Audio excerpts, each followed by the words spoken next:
Good morning, students.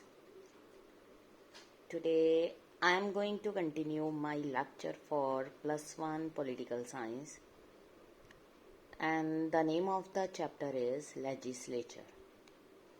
In our previous lecture, we have already studied about Lok Sabha, Rajya Sabha, functions of Parliament, objectives, difference between Lok Sabha and Rajya Sabha.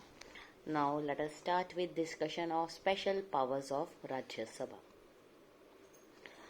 As you all know that Rajya Sabha जो है is an institution mechanism to provide representation to the states.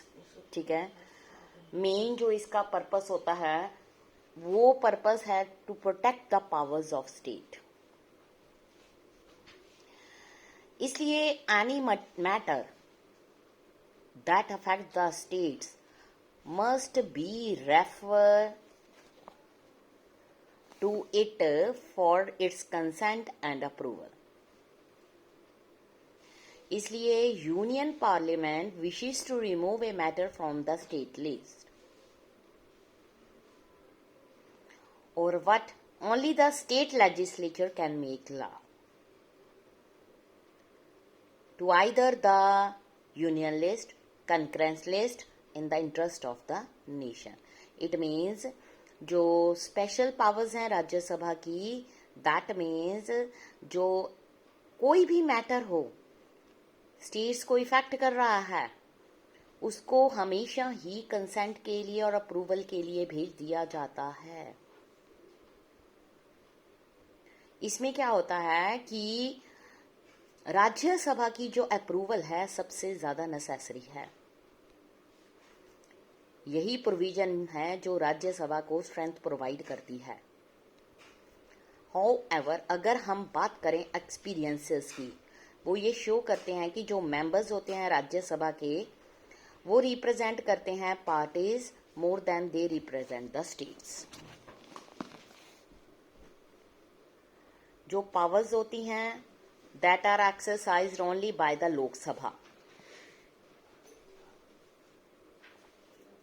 सो जो powers हैं लोक सभा इनको exercise करती है. Rajya Sabha can not initiate, reject, amend money bills. जो काउंसिल्स होती है मिनिस्टर की that is responsible to the Lok Sabha, not for the राज्य सभा. सो जो राज्य सभा होती है can criticise government but can not remove it. Can you explain why? The answer is that Rajya Sabha जो है is elected the MLA, not directly by the people. So the constitution जो है stopped short of giving certain powers to the Rajya Sabha. So इसलिए in a democratic form as adopted by the constitution, people he final authority की तरह consider किए जाते हैं. सो logic ये है कि जो रिप्रेजेंटेटिव्स है directly elected by the people should have the crucial powers of removing A government and controlling the finances. अगर हम बात करें in all others affairs including passing of non-money bill, constitutional amendments, impeaching the president, removing the vice president, power of Lok Sabha, Rajya Sabha are co-equal. Next हमारा topic ये start होता है कि जो पार्लियामेंट है वो लॉ कैसे बनाती है. बेसिक फंक्शन जो है किसी भी लेजिस्लेचर का वो होता है make law for the people. इसके लिए एक डेफिनेट प्रोसीजर होता है जिसको फॉलो करना पड़ता है लॉ बनाने के लिए. कुछ प्रोसीजर ऐसे भी होते हैं जिनको कॉन्स्टिट्यूशन में मेंशन किया जाता है.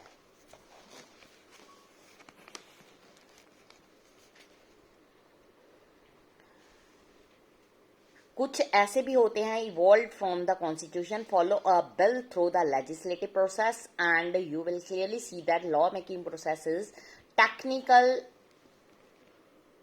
even tedious. This is the flowchart of law-making process by legislatures. First of all, there is people's input, then committees give report, houses may or may not accept the report, detailed discussions of bill in the house. Next है bill is accepted और rejected. उसके बाद इसको house में send किया जाता है. जो दूसरे हाउसेज होते हैं अप्रूव्स और गिव रिकमेंडेशंस. फिर ज्वाइंट सेशन होता है पार्लियामेंट का इफ रिक्वायर्ड.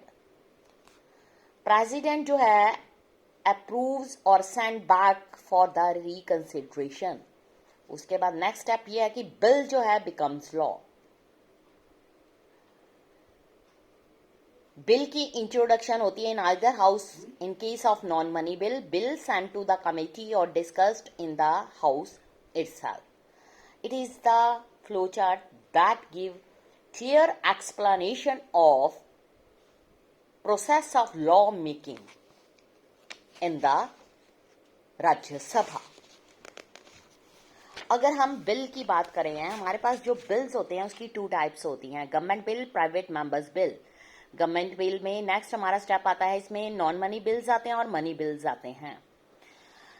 जो नॉन मनी बिल होता है उसमें ऑर्डिनरी बिल होते हैं या उसमें कॉन्स्टिट्यूशन अमेंडमेंट बिल्स को कंसीडर किया जाता है. Bill is a draft of proposal of law. There can be different types of bill. जब एक नॉन मिनिस्टर प्रपोज करता है एक बिल को, it is called private member bill. Bill जो है prepared by a minister is described as the government bill.